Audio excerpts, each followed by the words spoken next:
You know that feeling when you get back from vacation and you open your email and you're just hit with this wall of unread messages? It's instant panic, right? Oh, absolutely. Now You're imagine that.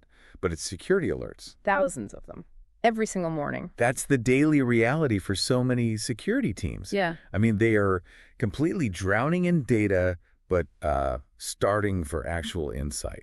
It's the classic needle in a stack of needles. Exactly. And that is what we're really digging into today. We've got this strategic brief here on how to evaluate intelligence providers. And the main question is, well, it's pretty blunt. How do you tell the difference? Yeah. How do you sort through the vendors who just dump a spreadsheet of bad IPs on you, of the raw data, and a partner who can, actually help you defend your network? It's all about moving beyond just volume. Mhm. The source material here talks about a big shift from just collecting data to something they call adversary understanding.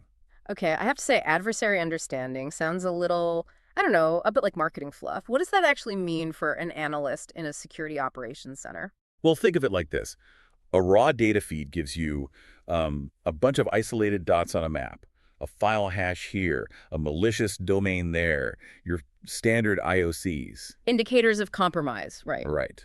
But what adversary-centric depth does is it draws the lines between those dots. It actually profiles the threat actors. It links their targets, their tools, and their TTPs. The TTPs being their tactics, techniques, and procedures, so like their signature moves. Precisely, their behavioral fingerprint. Look, IP addresses are cheap. Attackers burn through them constantly.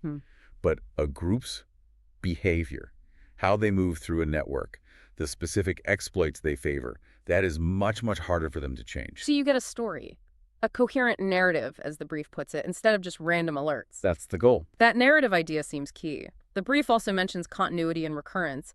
Is the idea here that, well, that bad guys are basically creatures of habit? In a way they are. Think of them as businesses. They have budgets, deadlines, preferred tools. They don't reinvent the wheel for every single attack. They reuse infrastructure. Okay, I see. So good intelligence tracks that evolution. It looks for that infrastructure reuse so you can start to anticipate where they'll pop up next. It's almost like spotting a repeat offender because they always wear the same pair of shoes to a crime scene. You stop playing whack-a-mole and start predicting their next move. That's a great way to put it. You can actually prepare before the attack fully materializes. Now, something else that stood out to me was this idea of regional interpretation. We're in such a globalized world. Why does the source insist that intelligence needs to be so locally grounded? Because cybercrime has dialects. I mean, if you're analyzing threats in a region like APAC, the landscape, the motivations, the whole ecosystem looks very different than it does in, say, Eastern Europe. You need analysts who speak the local languages, who understand the underground ecosystems. Yes, a generic translation tool is going to miss the slang, the code words being used on some regional hacker forum. Right, and without that local context, you could misclassify something. You could dismiss a critical warning sign as just noise simply because you don't understand the nuance. Others are definitely overlooking that. So we have the behavioral profile, we have the regional context, then comes the practical side, operational alignment. This feels like the so what rule. Don't just give me homework. That's a fair way to put it. Mhm. Intelligence is useless if it's not actionable. The source says deliverables should be designed for action, like hunt hypotheses Yeah. that are mapped directly to TTPs. And a hunt hypothesis is basically a starter kit for your threat hunters, right? Like, go look to this behavior on these servers. Exactly. And it has to plug right into the workflows you already have.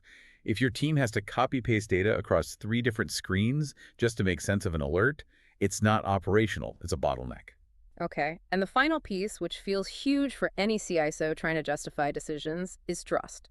The brief calls it analytical rigor. Absolutely essential. You can't make a big executive decision based on a hunch. You need analyst-validated sources. You need clear attribution logic. You need to know why the provider thinks this threat is linked to that actor. Yes, because if I'm going to tell my CEO we need to shut down a server or block a partner, I better have a very clear, defensible reason for why I did it.